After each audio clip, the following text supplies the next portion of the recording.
today about this new age of talent experience. What does it all mean? Find out over the next 40 minutes or so. I just want to commend some of the speakers, the panels that have gone on today. Thank you to Emily and Fuel 50 for putting this on. It's pretty awesome to get like-minded people in a room and share these awesome experiences. And this is all about experience. And this is me. This is my experience. This is me.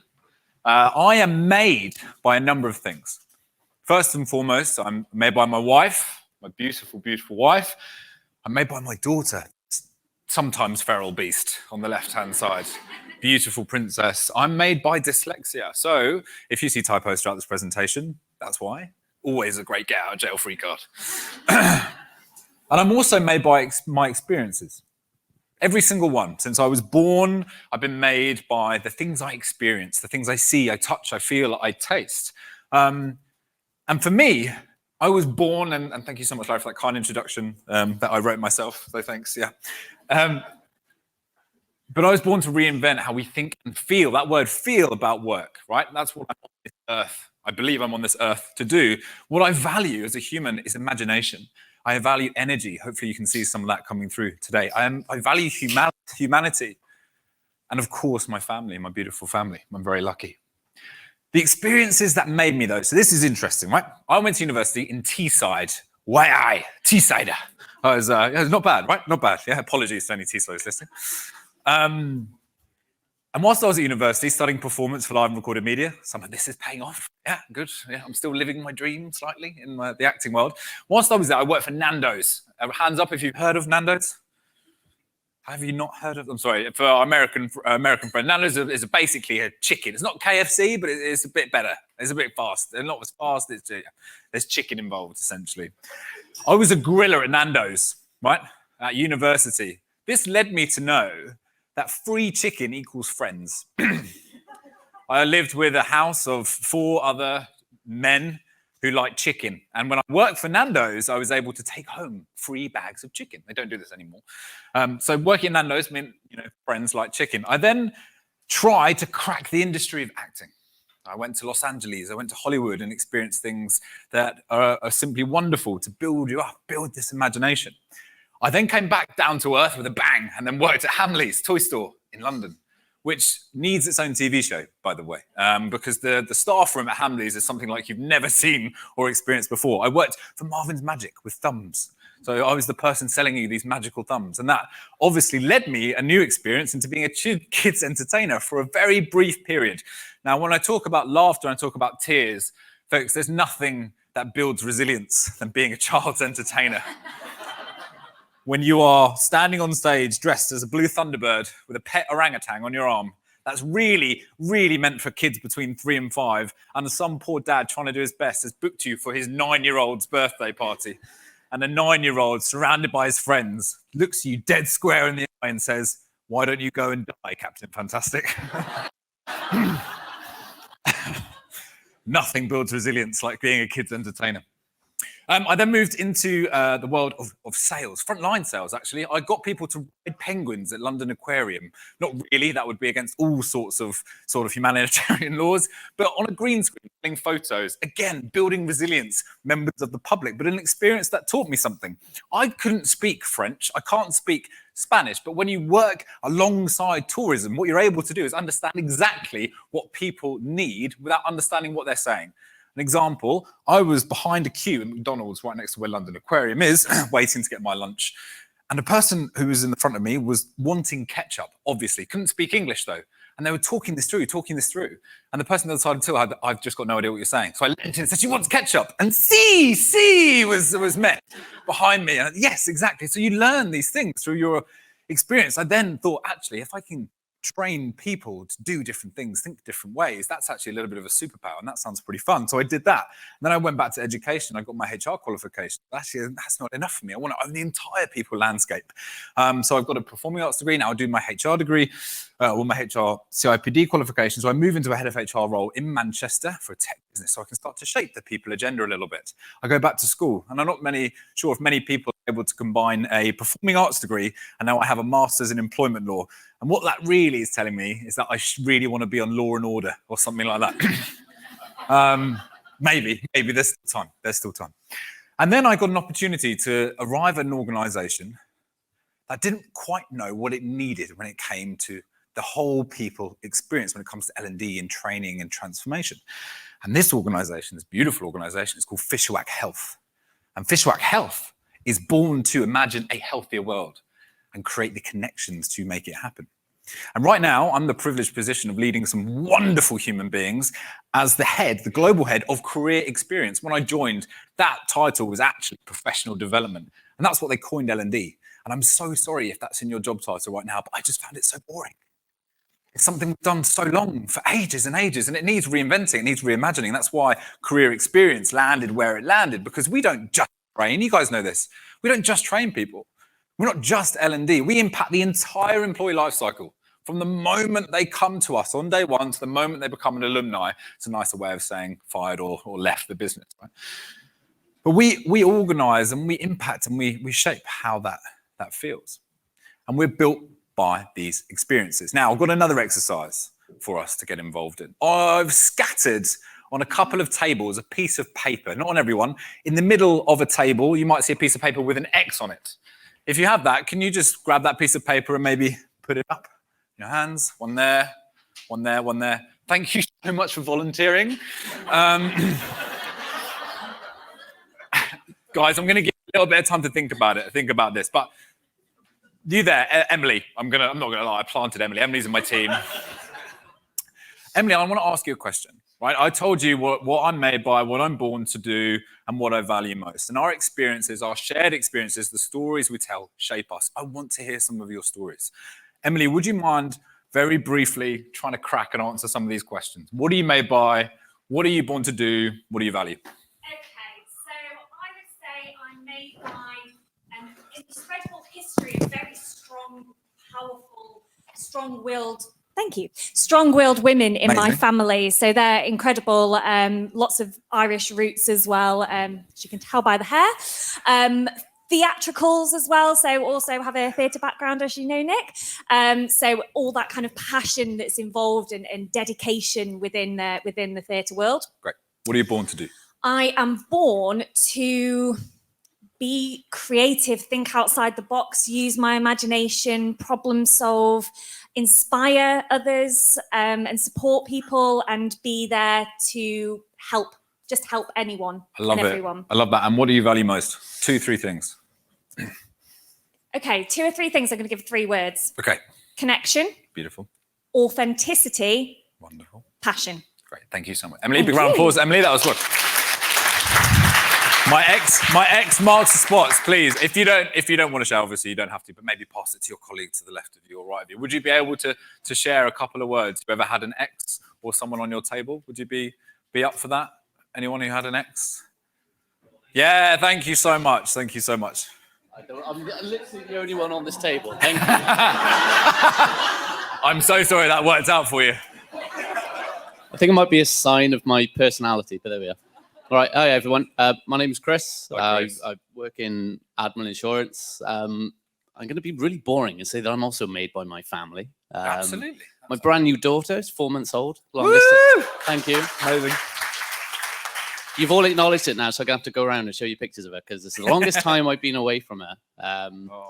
But I'm also made by a bunch of really talented people I've been able to work with over the last 11 years that I've been an admiral. So I'm really fortunate to have come in a different position and then to work in different areas. So very, very lucky.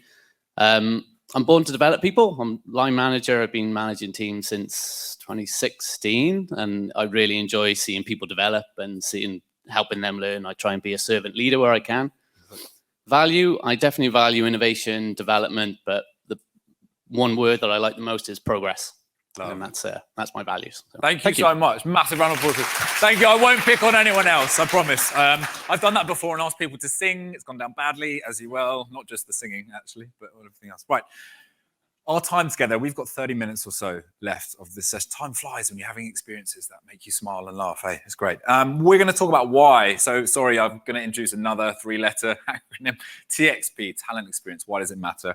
The what. I'm going to tell you a little bit about our story. I think that's important to share that story and give you some learnings. And then a little bit of toolkits to how I like to operate mindset, skill set, tool set. So let's talk about the tool sets we can give you. And then a little bit of a Q&A. I'll make sure there's time if you want to challenge me, tell me how ridiculous this all sounds. hands and ask any questions.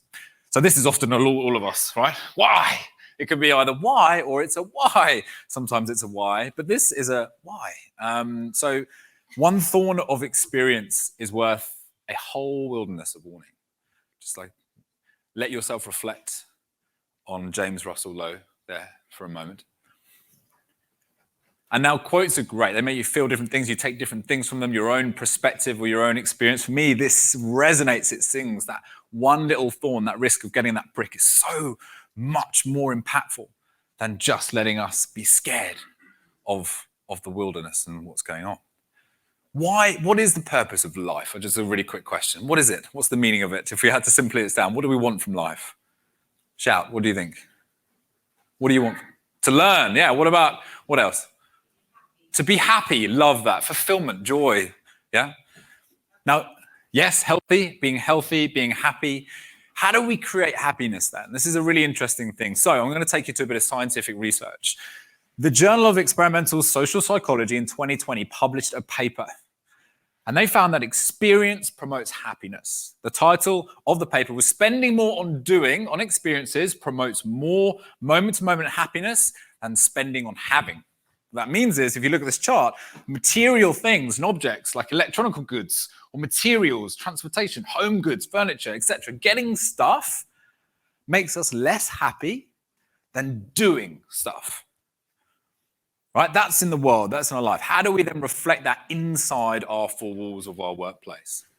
In the moment happiness was greater for all subcategories of experimental purchases than for any category of material goods. How do we then take that concept of doing makes us happier and getting into our workplace? Interesting question. Well, let's talk about this. How can we just deconstruct this and get this? What's the meaning of a talent experience? When we talk about New Age, what does it look like? And what do we lose if we don't have it? You guys, you don't need me to tell you. Without experiences, without a talent experience marketplace, without the New Age of this, without us focusing on this, we lose innovation. Productivity will wane. Motivation goes, and great people will just leave. The panel spoke about it really eloquently earlier. People will just vote with their feet. They'll go. When we talk about talent experience, we need 4 categories. This is what we've honed in on, 4 areas to make this come alive. Culture. It starts with mindset, skill set, and your tool set, right? You've got to create the environment for this to be successful. And people say, starts with the leaders. It just starts. Yes, leaders are a critical point, but it starts. You can start a movement with 1 or 2 people talking about this.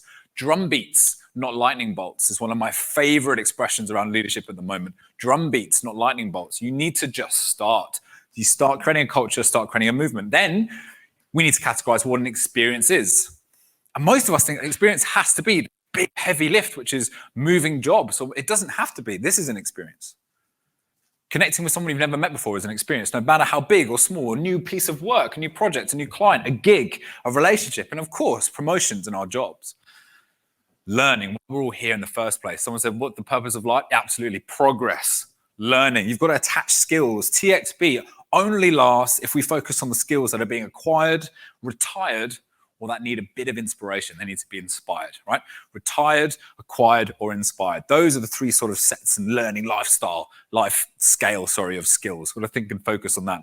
The next bit is stories. This is a brilliant quote from Brene Brown. Lots of quotes in this. Maybe stories are just data with a soul. Maybe they are. Maybe they are. So how do we get the data to tell the story, to make that business impact that we're all striving for and executing here? And what I wanted to do is just take us back a step as well and have a little bit of a history lesson around personnel, HR. Also, by the way, no one makes moustaches like that anymore. Wow. November on a scale, it's beautiful. So 120 years ago, this chap, this is actually him, his name is John Henry Patterson. He was the owner of the National Cash Register Company, and he created the very first personnel department. And how amazing is this, right? The personnel department had 5 core principles 120 years ago. Treat people well and they will treat you well. Be square with them. Number 2, don't try to take advantage of employees and do not try to get the last cent's worth of energy from them. Point number 3, this is the point for us, right? It pays to do good. It pays to help them help themselves in every moral and physical way, and also give them every opportunity for advancing. 120 years ago, we started to talk. This guy, the person I started to talk about, telemarketplace. We've got no excuses, right? The basis of good product is labor or workers who go forward willingly and enthusiastically. And finally, let everyone have the opportunity to share their voice and their opinions and pay them adequately. Those 5, we could pick those up and put them in our organization today, and they're still incredibly relevant, right? Why did I bring this up? It's we've got to learn our lessons from the past. How HR, we talked about performance reviews earlier. Performance reviews started in the army. That's how they first came out. And that's where they first started to evolve from. Learning our lessons from our history means we can then shape the new age of our future. That was quite a nice line, actually, wasn't it? Maybe we should capture that and tagline that. That was pretty cool. Right, now I want to talk about what. Let's get into the substance of it. And I'm going to tell you a little story, a story about us, Fishawack Health. And to tell our story, we're going to talk about data, the soul of stories. Maybe stories are just data with a soul.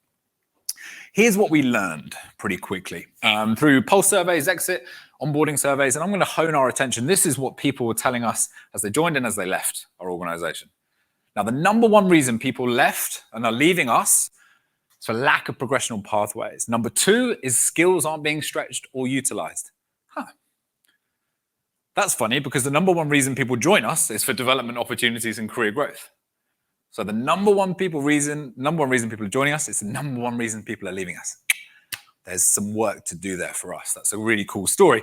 And then also people said given the opportunities, only 57% feel they've been given opportunities to develop skills relevant to their interests. Okay, this proposed a pretty exciting problem for us to solve. And here's how we did it. When I joined Fishawack in May 21, this is quite a funny story and a bit of a tale around the Fuel 50 folks. I managed to convince Fishawack to sign the contract with Fuel 50 before I signed mine. Little bit of leveraging power. But when they came to me and when I started having those conversations, we said, we don't know what to do. We're losing people at 2 years. We have all of these gaps in our development opportunities, in our career learning and our growth. What do we do? I said, well, we've got to give people pathways. And we can do that in a PowerPoint or an Excel, or we can scale for growth and be ready by 2025 to excel and go again. I said, how do we do that? I said, give me a week. Here's Fuel 50. Go and meet this team, meet the team, understand what the platform is and what it does. And then we went away and built and squirreled and built a plan, an 18-month, 12-month plan. And we started with the culture. Fuel 50 started to enable us to change the mindset of the organization. That does not change overnight. It changes over time. And Fuel 50 was part of a technology stack that we brought in to revolutionize the career experience. It started with Fuel 50. Fuel 50 was our catalyst. And in the space of 6 weeks this year, my organization hate me for doing this, but it's in the space of 6 weeks this year, we launched 4 global platforms. We started with Fuel 50. After Fuel 50, we put in Coursera. And we've managed, and one of the amazing partnerships that Fuel 50 is able to bring us and how collaborative they are, we've mapped a Coursera course to every skill that exists within Fuel 50. So not only are you seeing the gaps, you can have the learning that's going to close those gaps. After Coursera, we put in Thrive, the LXP, for a new information and communications hub. And after that, we put in Nectar, which is our peer-to-peer recognition platform, and a recognition platform. So we created a culture, but you can't execute a culture on your own. So we built a team, a career experience Avenger task force. Some of these wonderful humans are who you see here. And my team, 80% is made from internal transfers. We have project managers, used to be lead medical writers in talent acquisition and more, right? So we're drinking champagne. That's one of my favorite quotes from this morning. Thank you so much. A new team, ready, impacted by purpose, to get our people equipped to make a better world and a healthier world happen. We then need to focus on the experiences people were having at work. So we really wanted to redefine what experience means. We're bringing that term into the organization. Then we can start to think about gigs, mentors, new relationships that exist across our business. How can we get, if we can't lift people immediately and throw them into another capability, what can we do? What can we do, right? Those small steps on that journey. High touch, personalized task force. What I mean by that is we pride ourselves as a team on responsiveness. Who needs help and where? Leaning in all the time to help connect the dots around the organization. Learning matters the most, right? Skills matter. Hello, Coursera. SMEs, tapping into the brain of all of our wonderfully intelligent people around the business. How do we get them to start thinking about what needs retiring in their skills, what needs acquiring, and what needs inspiring? Skills tied into the advancement opportunities. So coming April 2023, a brand new transparent promotion process tied into skills, linked up into Fuel 50. That's where we started to have that conversation this morning about skills and growth and promotions. And finally, stories. Now, stories is important. Stories is how we think and feel about change, right? So you've got to communicate the stories, transfers, the wins, the small wins, no matter how small, communicate it, over-communicate if you need to. Make everything as visible as it possibly can be. Every vacancy, open and accessible. Recognition and highlight the journeys. We live in a world now, and the pandemic has shifted this, where we are so on about the future, right? And we're always on, always actioning. Productivity, productivity, productivity. Sometimes you need to stop. We need to encourage more thank you. You know, by saying thank you more, you build psychological safety within your teams around you. You can be more reflective, looking back and saying thank you, looking back and recognizing all the wonderful things that we've done in a short or long space of time. So that's what's happening today. And some results, right? So I would recommend Fishawack Health is a great place to work. Has gone up 5%. 68% of our colleagues say this. And that time scale is about 11 months. September, October, November when we did this, and then just gone when we did the pulse check. Mobility, it's a small number, but it's growing. It's going up and up all the time. This time last year, we're 5% up on where we were last time because people can see that next step. But we've still got a long way to go to create the culture we know that's going to make it happen. So how? How on earth can you start to build this new age of talent experience within your own organizations? This is a question I always want to ask. When I come to events like this, I'm like, this is amazing. How on earth do I actually do this? Well, it starts with a number of different Lego bricks. You get your Lego bricks, you start to put them in piles and orders, and you build your cities. But very first, it starts with you. Mindset, skill set, tool set. You can't move forward without what's going on here. You've got to get yourself in a position and in a beginner's mind. Does anyone know what beginner's mind means? I'll go back to this tiny human. Oh, never mind. It's gonna go too messy. My daughter is on the pitch. She's 3 years old. Beginner's mind, right? She picks up a toy, plays with it, doesn't care what happens or failure. She gets something wrong. She just keeps going. She keeps singing the words to the song. She misses the song. She keeps singing. It doesn't matter. You approach things with a beginner's mind. You're open to learning like you've never experienced this before. Don't come in with the preconceptions that, oh, this is going to fail or this isn't going to work. People mentioned around growth mindset. It is all that idea that everything can be improved. We can go into this brand new, big smile on our faces, even though sometimes we're going to go like this. That beginner's mind is important. Understand that failure, gosh, this is your best friend. And man, when you put in 4 global platforms in 6 weeks, do you fail a lot? Comments come through like, what are you doing? I'm not really sure. I just thought it'd be fun. There you go. But we know, I'll give you some backstory to that. I was in the Q&A. I'm sure someone's thinking, why on earth did you want to do that? I'll tell you why. Failure is your best friend. It's that learning, that iterative approach to getting better at something. And feedback, no matter how hard it is to take, it is the gift that just keeps on giving. Accept it with a smile on your face. Write down the stuff that's tangible. Ask people to give you narrowing feedback, not you did bad. Yeah. Oh God, thanks. Give me some specifics, and then I can work on them. Open your mind to feedback. Understand that when you get feedback, you have 2 R's. You either get reactive or you get responsive. Right? Let's move out from reactive and into responsive when you get a piece of feedback. It's hard to take because you're passionate about this. This is something I had to learn. This is something, again, when you're Captain Fantastic and an 8-year-old tells you to go and die, you learn very quickly how to build resilience. And also, when you're an actor and you get like 80 no's and you're auditioning to play the part of an imaginary friend in an alien TIE production and you don't get that, there's lessons. I'm not bitter about that industry at all. It was my eyebrows. Anyway, it doesn't matter. Imaginary friend would have sucked anyway. Anyway, it doesn't matter. It doesn't matter. Like when you get that feedback, you use it to build and build and build, and then that's how you're going to improve your process. But the journey is an interesting one, right? And this is one we took and one I really encourage you to follow. Culture, experience, learning stories, always churning away in the back of your mind, starting with data and research. The data has got to exist within your organization, but my Lord, research what's going on, listen to the wonderful customers, ask their questions. We connected with Sage and learning all the time with different folks who are on this journey. build that research, start the movement, right? No matter what, it's okay to get going. I think the really good lesson there from Sage earlier on is just start. Galvanize people, like-minded folks, bring people on the journey and talk about it. Talk what your utopia, I love that phrase from Fuel 50. Talk about what your utopia looks like. Remember about the change DNA, experiences, beliefs, actions, results. I can't beat that drum enough. But the better experience you give people, the more positive their actions are. It sounds so simple, but we don't prioritize it or think it. Think about that. When I talk about DNA, remember where people have come from. In our organization, we're 1,500, but we're made up of 18 different legacy organizations that have been acquired and merged over time. In one part of the organization, their DNA is they've never had a performance review in their life. The other part of the organization, really mature, leased biannually, they have development managers. So you're trying to merge and create this culture, understand people's changed DNAs.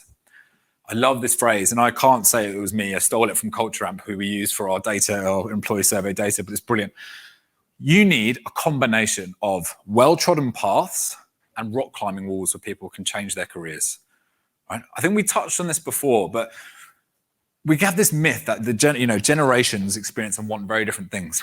Actually, when you peel away the onion, people want a place where they matter. They want to work in an organization where they feel validated for the human being they are. We all want that, so start there. And then it's about writing your name on your coffee cup. Starbucks changed that. So it's personalized when you pick up your chai latte. Nick, this is your chai latte. Thank you. Next to, I don't know why, but chai latte is my go-to thing. Next to someone else who's ordering a flat white or a cappuccino, right? Well-trodden paths as well as the rock climbing walls. Let's meet in the middle. And finally, stitch it all together as much as you can. Make your learning, I think it was beautiful from J&J, make your learning synonymous with your platform in Fuel 50. Talk the exact same language, right? Don't have loads and hundreds of different things. Try and bring it all together and tell a bit more of a compelling story.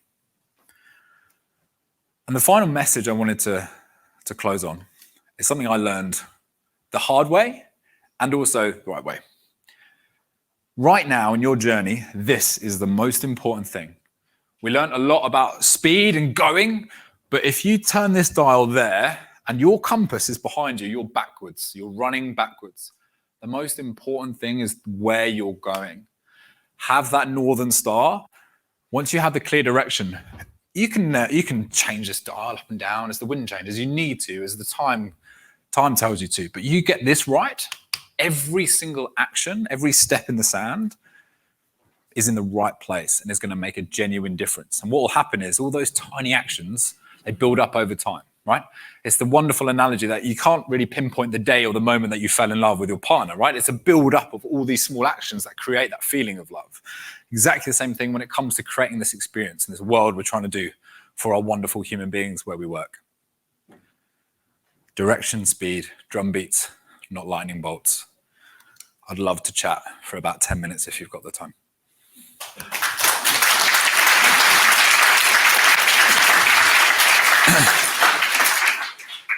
Any questions? No? Great. I'm just kidding.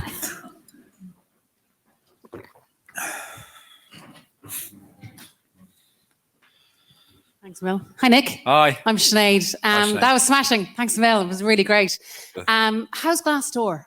How's Glassdoor? Yeah, that's my question for you. Great question. Like this. We have a comment coming in saying this is the best place I've ever worked, and a comment coming in saying I'm overworked and tired and burnt out. And I think as much as we're influencing and over time, we are on at the start of a journey. I say we're about 18 months out of our utopia because we're trying to change behavior across 1,500 folks who've got all different changed DNA. And we're at the year one of this journey. So yeah, it's definitely a mixed bag, I'd say, with emotions running high in both directions. Pleasure. You're more than welcome to leave us a review. Fishawack Health, 5-star, beautiful. Any other questions? Yeah. Oh, 2, yeah. There's one at the back there as well. Sorry, I'm not skinny as I should be.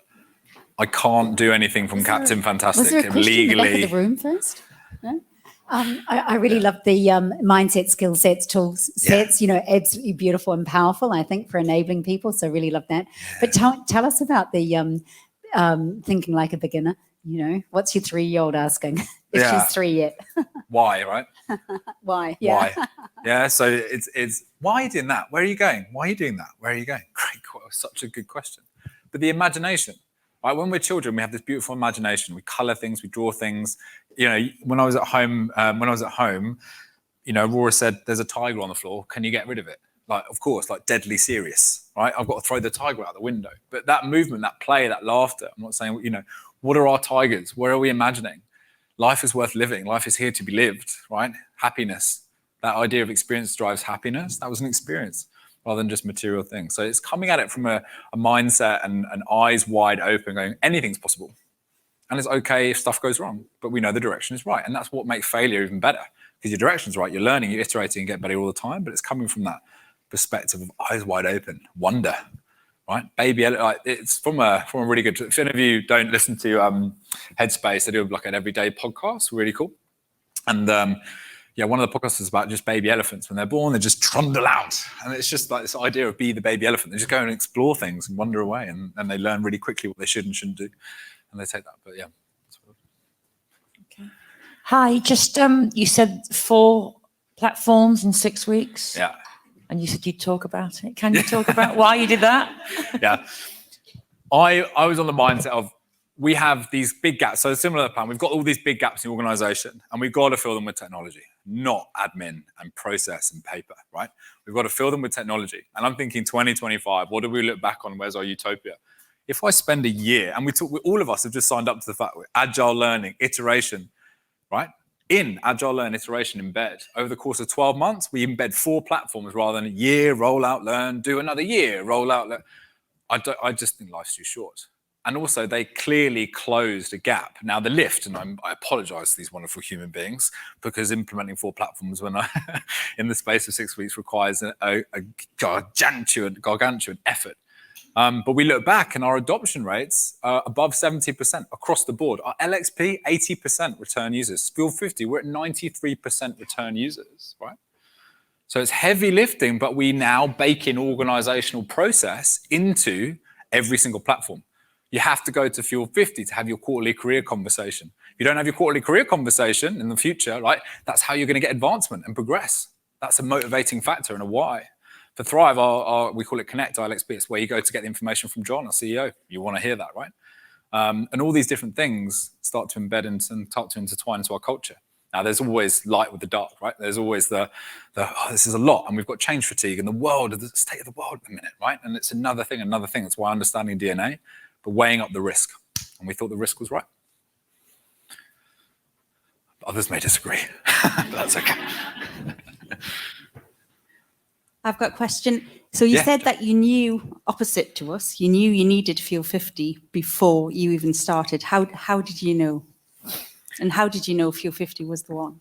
It was almost like a love at first email with Fuel50. It was interesting. The minute I heard about the purpose of the organization, like we're in health, and we've got 1,500 human beings who are in our organization to make a difference, right? To create a healthier world. And the advancement and the challenges that the board at the time said to me, like, how do we get people skilled? You know, how do we give people careers? How do we stop people leaving? And I said, well, do you know why they're leaving?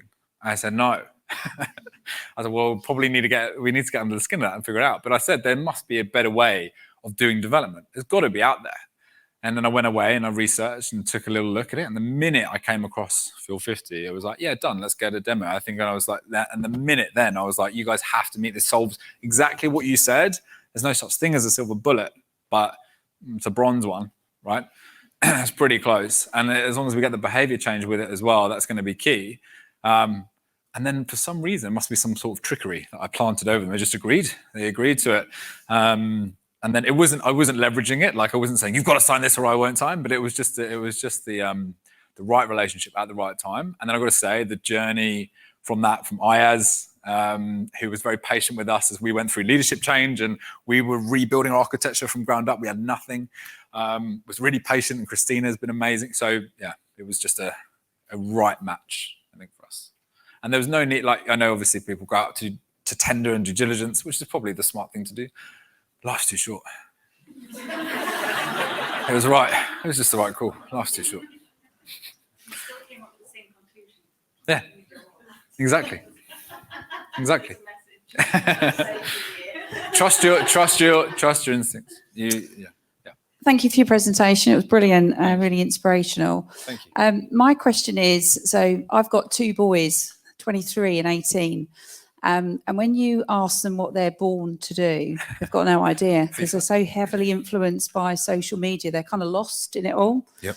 And I see that inside of my organisation too. There's like a bracket of people that just don't know what they're born to do. Absolutely. So the work that you've done and the system that you put in terms of working with Fuel 50, combined with your own team, how much of this do you think the system's going to help people self-assess and understand what they might want to do versus what your team's personal interactions will help with? Yeah, great question. Here's a metaphor. Fuel 50 is the river that flows through our organisation, and we've got to build the boats, right? So as our team, that's why I mentioned about high touch workforce and task force. So for example, as a very real example, me and my team, wonderful Lucy there, are calling every single human being who is at 2-year tenure mark to ask them about their career. We will call every single human being and say, what is it you haven't done? What would you like to do? What kind of work? And to answer the question about 1824, exactly. Nando's shaped my experience. Working at the aquarium shaped my experience. I have no idea what is going to happen in the next, I will still be here in the 18 months, 2 years, 3 years, 4, 5 years. But who knows what doors, we never should close doors. But our team is there to go, have you thought about this? And ask those beginner mind questions. What would you like to do? Now, what we're good at, because we're a central team, is we have connections across the entire organization. And we have very different capabilities. Medical writing, marketing, consultancy, value-added evidence and access. How you take a project manager, it should be simple. Project manager from marketing to a project manager of medical communication should be simple. It's anything but. Because the way we work, everything is slightly different. But if we make those connections for people, then organically that starts happening, one employee at a time. And then all of a sudden, we'll look back and we've had 100 conversations, and those people have told 100 other people about the conversations with our team. And that snowball effect starts to build relationships, starts to build credibility in our CXP team.